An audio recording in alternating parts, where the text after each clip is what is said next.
इतने जल्दी हार मत मानो जिंदगी से, छोटी छोटी बातों। एक बहुत बड़े गणितज्ञ हुए हेरो 9 बार फेल हुए स्कूल में। कितनी बार? ऐसा कोई महात्मा बैठा जो 9 बार फेल हुआ हो? 9 बार फेल हुए। पिता ने कहा ये पढ़ाई बंद कर, तेरे बस की नहीं है, तू नहीं हो सकता पास। 9 बार फेल। चल पशु चरा, उठा डंडा, गाय चरा, भैंस चरा, तू पास नहीं हो सकता, तेरे भाग्य में पास होना लिखा ही नहीं है। उसने कहा यार लगता तो ऐसा ही है कि अब मैं पास नहीं हो सकता। 9 बार फेल हुआ क्लास में। एक दिन बैठा था अपने घर में, एक चींटी को देख रहा है। चींटी चढ़ रही है, गिर रही है, चढ़ रही है, गिर रही है, फिर चढ़ती है, फिर गिरती है, फिर चढ़ती है, फिर गिरती है। हीरो ने कहा यार ये गिनू तो कितनी बार चढ़ रही है। उस दिन वो चींटी 99 बार चढ़ी और गिरी, 100वीं बार ऊपर चढ़ी। उसने कहा मिल गया। पिता से कहा मैं स्कूल जाऊंगा, मैं पढ़ूंगा। बोले पागल है क्या, 9 बार फेल हुआ है। बोले 9 बार हुआ हूं ना, अभी 90 बार बाकी है। बोले क्या मतलब? बोले वो चींटी 100वीं बार ऊपर चढ़ी है, मैं तो अभी 9 बार फेल हुआ हूं। 90 बार। बाप ने कहा पागल 90 बार में 90 साल लग जाएंगे, तू मर जाएगा जो चींटी की बराबरी। अरे बोला कुछ भी हो जाए, अभी तो 90 बार मुझे पास होना। एक बात लग जाए आदमी को तो जिंदगी बदल जाया करती है, एक बात में जीवन के सूत्र मिल जाते हैं। बोले 90 बार तभी और पढ़ना है मुझे।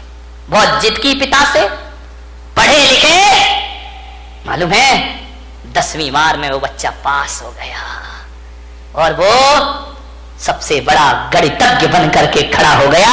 उसकी किताबें मैथमेटिक्स में चला करती हैं, ध्यान रखिए। इतना महान गणितज्ञ बना, उसके जैसा गणित के सवाल हल करने वाला दुनिया में दिखा। आदमी थक जाता है, आदमी हार जाता है, आदमी अपनी सोच से हार जाता है। एक बात बताइए, 2 पहलवान लड़ रहे हैं, दोनों की शक्ति बराबर है, दोनों के दांव पेंच एक से हैं, कुश्ती लड़ रहे हैं, दोनों के एक से दांव पेंच, एक ही गुरु, एक सी ताकत, एक हारता है एक जीतता है।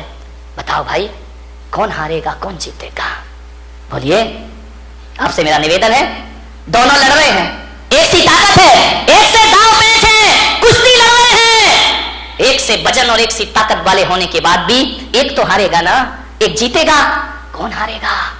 ध्यान रखना, ताकत तन की एक सी है, हारता वही है जो मन से हार जाएगा, वो शरीर से हार जाएगा। मेरे भाई, जो मन से हार मान लेता है वो तन से हार मान लिया करता है। तो मैं आज आपको सूत्र दे रहा हूं कि मन के हारे हार है और मन के जीते जीत। जिसका मन हार गया वो दुनिया में कभी विश्व विजेता नहीं बन सकता है।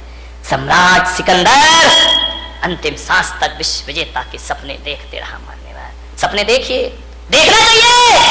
बिना सपनों की जिंदगी कभी आगे नहीं बढ़ा करती है। हौसलों के साथ जिंदगी को जियो मेरे भाई। विपत्तियां आएंगी जीवन में, विपत्तियां जो होती हैं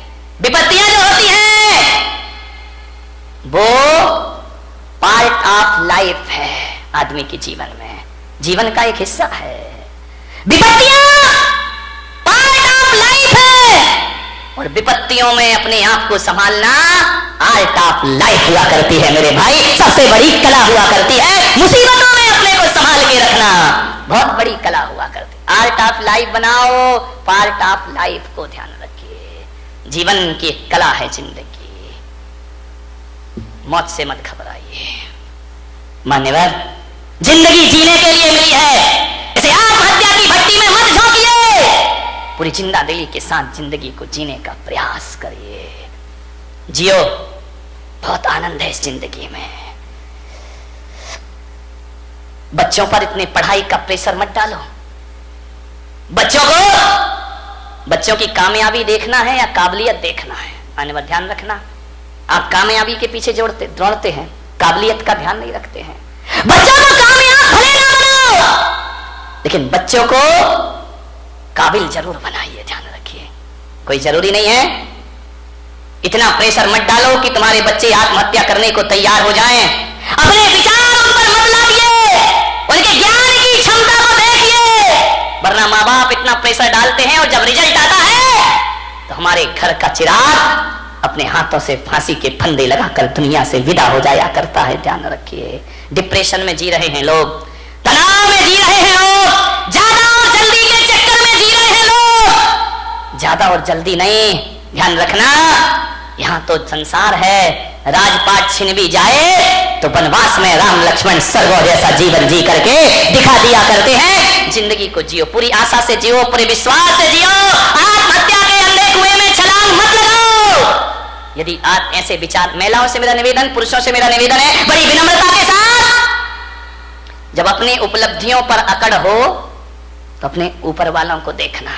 इस दुनिया में हमारे भी बाप बैठे हुए हैं, ध्यान रखना। हमने क्या कमाया है, टाटा बिरला वालों को देखना, उनके आगे अपनी कोई औकात भी नहीं है, उनके चौकीदार की हैसियत नहीं है अपनी। रिलायंस बंधु इतना कमाया है उनने। जब अकड़ पैदा हो तो ऊंचे वालों को देखना, और जब निराशा पैदा हो तो अपने से नीचे वाले को देखना। जिंदगी तुम्हारी आनंद में परिवर्तित हो जाएगी। मेरे पास इतना है, ईश्वर ने इतना दिया है। ऐसे भी लोग हैं जिनके पास 4 छत, 4 दीवार और 1 छत भी मौजूद नहीं है। ध्यान रखिए, मानने वाले सोचना है। भौतिक असफलताएं और भौतिक सफलताएं, जब भौतिक सफलताएं आदमी को जीवन दे नहीं सकती हैं तो भौतिक असफलताओं को जीवन लेने का कोई अधिकार भी नहीं हुआ करता है। मानने वाले जीवन को जियो, पूरी जिंदादिली के साथ जियो, हर हाल में जियो। जैसा भी जीवन आए, ध्यान रखना। माता पिता डांट दे बच्चों को, गुस्सा कर दे, तो ये मत सोचना कि मेरे बाप ने मुझे डांट दिया, मेरी माँ ने मुझे डांट दिया। बच्चों से मेरा निवेदन है, सासू डांट दे तो बहू आवेश में ना आ जाए। वो इतना सा सोच ले, एक विचार बना ले कि यार माँ बाप नहीं डांटेंगे तो हमें कौन डांटेगा। ये डांटने का हक तो हमने दुनिया में माँ बाप को दे रखा है। अरे बड़े बुजुर्ग नहीं डांटेंगे तो हमें कौन डांटेगा। इतना सोच लो, बड़ी तसल्ली मिलेगी। हमारे ऊपर अनुशासन कौन रखेगा, फिर वो नहीं डांटेंगे तो कौन डांटेगा। और बड़े बुजुर्गों से निवेदन है, बच्चे बेटियां बहुएं गलती कर दें तो डांटने से पहले सोचना, बच्चे गलती नहीं करेंगे तो कौन गलती करेगा। आपका घर चुकी, बच्चों से तो गलतियां होती है, बहू से तो गलतियां, अरे आई है बच्ची है, ससुराल से आई है, हो गई गलती, उसके लिए इतना तमाशा खड़ा करने की क्या जरूरत। जीवन को सुखी बनाने की छोटी छोटी सी बातें हैं, ये आपकी जिंदगी को बदल के रख देंगे, पलट के रख देंगे। गलतियां तो बच्चों से ही होती है। बड़े सोच लें बच्चे तो गलती करेंगे ही करेंगे, और बच्चे सोच लें माँ बाप तो डांटेंगे ही डांटेंगे। जिंदगी को समझना, आराम से जियो। जिंदगी जीना एक कला है मेरे भाई, इस कला को थोड़ा सा सीखिए। ये जिंदगी बोझ भी होती है और जिंदगी वरदान भी हुआ करती है मेरे भाई। कांटों पे नजर होगी तो दुनिया में कांटे ही कांटे हैं, फूलों पे नजर होगी तो दुनिया में फूल ही फूल हुआ करते हैं। मानने वाला निवेदन है आपसे, पूरी जिंदगी को हौसले से जीने का प्रयास, हर हाल में जियो। एक साधु थे, अपनी बात समाप्त करता हूं। कुटिया में बैठे हुए थे और अचानक कोई एक गाय लेकर आया कि संत जी गौदान देता हूं, आज से गाय आपके आश्रम में रहेगी। संत ने कहा मजा आ गया, ये गाय मेरे आश्रम में रहेगी। बोले चेले चपाटी थे, बड़े खुश हुए, गाय आ गई, गाय आ गई। कल से दूध पिएंगे, दही बनेगा, छाछ मिलेगा, मावा मिलेगा, बहुत खुश हुए। संत ने गाय की बड़ी सेवा की, बड़े अच्छे से रखा, घास खिलाई, पानी पिलाया, बड़ी मस्ती संत की। 3 दिन बाद पता चला कोई गाय उठा के ले गया। संत ने कहा मजा आ गया।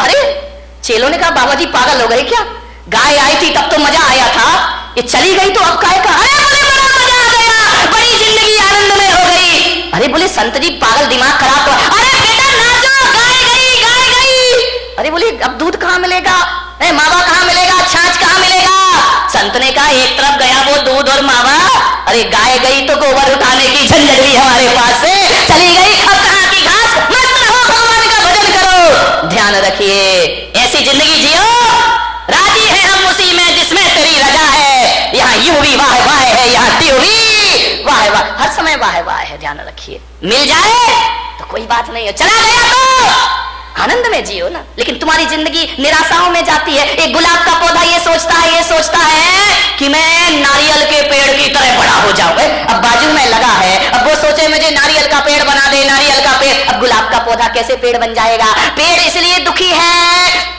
कि वो सोचता है यार गुलाब जैसे फूल मुझ में आ जाए, गुलाब जैसे फूल, जिंदगी दुखी हो जाएगी। एक जगह मैंने देखा, अरे गुलाब का पेड़ अपनी पौधा अपनी मस्ती में झूम रहा है, नारियल का पेड़ अपनी मस्ती में झूम रहा है। मैंने एक साधु से पूछा, बताओ ये अपनी मस्ती में क्यों है, ये इतने आनंदित क्यों है? बोले इसलिए आनंदित है कि नारियल का पेड़ कभी नहीं सोचता कि मुझ में फूल लग जाए, और गुलाब कभी नहीं सोचता कि मैं इतना ऊंचा हो जाऊं। इसकी अपनी मस्ती होती है और उसकी अपनी मस्ती में रहो।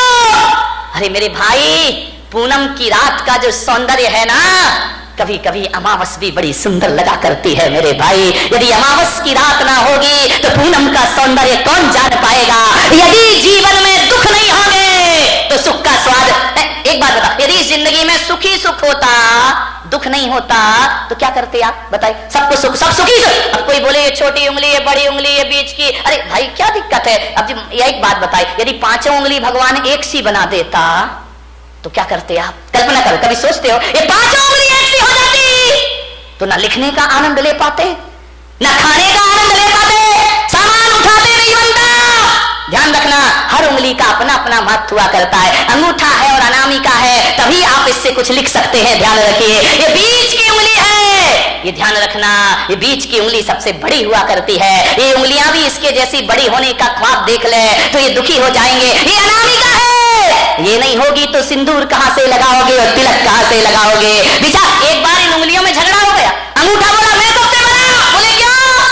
बोले देखो मैं सब। बात तो देखो, ये अंगूठा है, दिखाई दे रहा है ये अंगूठा, लेकिन ऐसा बदकिस्मत है कि अंगूठा ये है, अंगूठी ये पहनती है। ध्यान, इसके पास नहीं आती अंगूठी, इसके पास आती। ये चार अंगूठी पहनती है, अंगूठा अंगूठी दिखाते रह जाया करता है, उस पर आभूषण ही नहीं आते हैं। बोले मैं सबसे बड़ा। बोले क्यों? बोले मैं मोटा हूं, मेरे बिना चारों उंगलियों तुम लोग कुछ नहीं कर सकती हो, तुम्हारा कोई अस्तित्व नहीं है। तर्जनी ने कहा इसका मतलब मैं नहीं होंगी तो तुम दिखाओगे किसे? ये तो दूसरों पे उठती उंगली, अपने पे तो उठती नहीं है। बोले दूसरों पे उंगलियां उठाने की जरूरत पड़ेगी, मैं तैयार खड़ी हूं। बड़ी ने कहा मैं सबसे बड़ी हूं। अनामिका ने कहा चल काय की सबसे बड़ी है, मैं नहीं होंगी तो तेरा कोई अस्तित्व नहीं बचे। छोटी वाली चुपचाप खड़ी थी। बोले बहन तू भी कुछ बोल ले। बोले मैं काय को बोलूं, मैं तो सबसे बड़ी हूं। अरे बोली छुटकी ज्यादा बोल रही है, इतनी सी तो है तो कह रही सबसे बड़ी हूं। बोले तू क्या करती है? अंगूठा ने कहा मैं साइन करता हूं, अंगूठा लगाता हूं। तू क्या साइन करेगा? तर्जनी ने कहा मैं नहीं होंगी तो पेन कहां से पकड़ लेगा? तो बीच वाली ने बोली चले तेरे में ताकत तो मेरे से आया करती है। चिंगली ने कहा देखो, छोटी वाली ने, मेरे पास कुछ नहीं है, मैं सबसे छोटी हूँ, लेकिन मैं इतना जानती हूँ, मैं सबसे बड़ी हूँ, मैं सबसे बड़ी हूँ। बोले छोटी हो के अपने को बड़ी क्यों कह रही है? बोले इसलिए कि जब जब भगवान को प्रणाम किया जाता है मैं सबसे आगे खड़ी रहती हूँ और तुम सब मेरे पीछे खड़े। ध्यान रखिए, प्रणाम करोगे तो छोटी वाली, जो झुकना जानता, जो प्रणाम करता, वो सबसे बड़ा हुआ करता। किसी से क्षमा मांगो, देखो लड़ने में तो तर्जनी तुम तैयार रहती हो, लेकिन जब माफी मांगी जाती है तो मैं सबसे आगे खड़ी रहा कर। सबका आनंद है अपना अपना। सब उंगलियां एक सी हो जाएं तो जीने का मजा क्या बचेगा मेरे भाई? ये छोटे बड़े नहीं रहेंगे तो जिंदगी कैसे चलेगी? इस दुनिया में क्षत्रिय की भी जरूरत है, इस दुनिया में ब्राह्मण की भी जरूरत है, इस दुनिया में वैश्य की भी जरूरत है, और इस दुनिया में शूद्र की भी। शूद्र नहीं होंगे ना, 3 दिन हड़ताल करने जीना मुश्किल हो जाएगा मेरे भाई। ध्यान रखिए, सबका अपना महत्व है, अपने अपने में राजी हो जाओ। राजी है हम उसी में जिसमें तेरी रजा है। यहाँ त्यों भी वाह वाह है। यहाँ कबीर का झोपड़ा एक दिन बेश्या के कोठे के सामने बना दिया गया। बेश्या को बड़ी परेशानी हुई, कबीर को कोई परेशानी नहीं थी। संतों को क्या परेशानी? परेशानी तो संतों से दुनिया को है। कबीर अपनी भक्ति करता था, राम नाम भजन में लीन रहता था। बेश्या को डिस्टर्ब हो गया। रोज बेश्या के कोठे में ढोलक बजती, तबले पर थाप पड़ती, घुंघरुओं की आवाज आती, और जब घुंघरुओं की आवाज और ढोलक की थाप पड़ती, कबीर उस संगीत में अपने राम का भजन किया करता, भगवान का स्मरण। बड़ा आनंद है मुझे जीवन में। लेकिन जैसे ही कबीर भजन गाता तो ये दीवाने मतवाले लोग वेश्या के कोठे में जाते और कबीर का भजन सुनते, कबीर के पास जाकर बैठ जाते। अरे बेस्या ने कहा ये कबीर तो मेरा धंधा चौपट कर देगा। जे लोग आते हैं वासना के लिए, ये साधना में लगा देता है। बोले ये तो मेरी दुकानदारी पूरी बंद कर देगा। बेस्या ने कहा इसका झोपड़ा हटाओ यहाँ से, अपना धंधा बंद हो जाएगा। लोग कबीर के पास जाते हैं, शरीर को नश्वर समझने लगते हैं, भोगों को नश्वर समझने लगते हैं। बोले आदमी भोगों को नश्वर समझेगा तो मेरा तो खाना खराब हो जाएगा। बेस्या ने अपने यारों से कहा कि जा आज रात को कबीर का झोपड़े में आग लगा दो, जला दो रात को। रात हुई, बेस्या के यार गए, कबीर के झोपड़े में आग लगा दी। घास फूस का झोपड़ा धू धू करके जलने लगा। कबीर ने देखा वाह, अभी तो ये झोपड़ा तू कितना चाहता है मेरा राम, मुझे कितना प्यार करता है। क्योंकि जब ये झोपड़ा था ना तब तुझे दिक्कत होती थी मुझे देखने में। अब झोपड़ा हटा दिया, आओ अपन सामने से दीदार करेंगे। पीछे दीवार खत्म हो गई, मजा आ गया, हरि भजन करने लगा, जल गया झोपड़ा। बोले लोग हवन यज्ञ करते हैं तो आहुतियां डालते हैं, अरे मेरे राम जी तुमने तो मेरा झोपड़ा ही आहुति में डाल दिया, मजा आ गया। अब खुल के आकाश को देखेंगे, चांद सितारों का सौंदर्य देखेंगे। बहुत खुश हुआ कबीर। बात बदल गई। किस्मत को बदलने में ध्यान रखना। 100 साल में किस्मत जरूर बदलती है, ध्यान रखना। ऐसा कोई नहीं जिसकी किस्मत ना बदलती हो, जरूर बदलेगी किस्मत। आज है कल नहीं रहेगा, आज कुछ नहीं है कल सब कुछ होगा, ध्यान रखिए। हवा का एक झोंका आया और कबीर के झोपड़े की आग बेस्या के कोठे तक पहुंच गई। और उस आग ने पर्दे जलाना शुरू कर दिए, पर्दे जल रहे हैं, साजबाज जलने लगे, ढोलक फट गई, हारमोनियम जल गया। बेस्या उठी, ये क्या हो गया, मेरे कोठे में आग लग गई, मेरी जिंदगी भर की कमाई सब मिट्टी में मिल गई। बहुत परेशान हुई बेस्या, कोई बुझाने वाला नहीं उस रात को उसके कोठे की आग। सवेरे तक कोठा जल जल के धुआं हो गया। दौड़ी दौड़ी गई कबीर के पास, कबीर कबीर कबीर। कबीर तो भगवान की राम धुन में लगे हुए हैं। अरे कबीर उठो, देखो ये क्या हो गया है। कबीर भगवान के भजन में ले, वाह मेरा हरि मेरा परमात्मा मेरे राम, बड़ी कृपा है बड़ी मेहरबानी है तुम्हारी। बेस्या ने कहा कबीर तेरे तो आगे पीछे कोई नहीं है, तू तो साधु अक्कड़ पक्कड़ है, मेरी तो जिंदगी भर की कमाई धू धू करके जल गई कबीर, मैं बर्बाद हो गई। कबीर ने आंखें खोली, क्या हुआ बेस्या, देख कबीर मेरा कोठा जल रहा है, धू धू करके राख हो रहा है मेरा कोठा, बचा ले कबीर बचा ले। कबीर ने कहा इसमें मैं क्या कर सकता हूं। बोले कबीर मुझे माफ कर, मैं प्रायश्चित चाहती। अरे किस बात का प्रायश्चित। बोले तेरा कोठा जलवाया था मैंने, किससे, मेरे यारों से। तो कबीर ने कहा मैं क्या करूं, तू मेरी अपराधीन है ही नहीं, तेरे यार ने मेरा झोपड़ा जला दिया, मेरे यार ने तेरा कोठा जला दिया, ये तो दो यारों की लड़ाई है, तेरी मेरी तो कोई बात है ही नहीं, ना तेरी गलती ना मेरी गलती, तेरे यार ने मेरा झोपड़ा जलाया तो मेरे यार ने तेरा कोठा, ये दो यारों की लड़ाई है। अब देख बेस्या किसका यार दमदार है, देख मेरा यार दमदार है या तेरे यार, जो कल यार तेरे साथ घूमा करते थे तेरे लोग, आज एक भी तेरे पास नहीं है, और आज झोपड़ा जलने के बाद मेरा हरि मेरे पास हमेशा से मौजूद है। ध्यान रखिए।